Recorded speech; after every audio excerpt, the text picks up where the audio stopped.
What's up, guys? It's me, Jimmy, a geek. So, I bought a Audio 2000 quarter-inch stereo cable. Yes, a quarter-inch stereo cable. Is this cable worth it or not? And then I will be telling you my opinion on the quality. Let's jump to the unboxing So table. here are the cables. Yes, here are the cables. So now let me open it.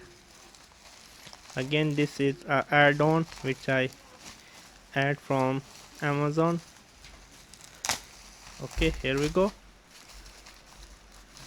Okay, I really like the bubble wrap packaging. This one is useful. I'm gonna recycle it. Okay, this is Audio 2000 quarter-inch stereo cable. This one is shorter.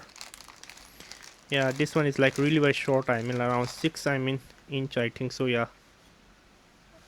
Okay, I mean, okay, this quality is not better. I personally prefer this one. The monoprice. Monoprice cables are much better than this one. Period. Monoprice cable are better. You see, easily come off. Again, you need with a judge. I can't recommend this one. I mean, go with the monoprice.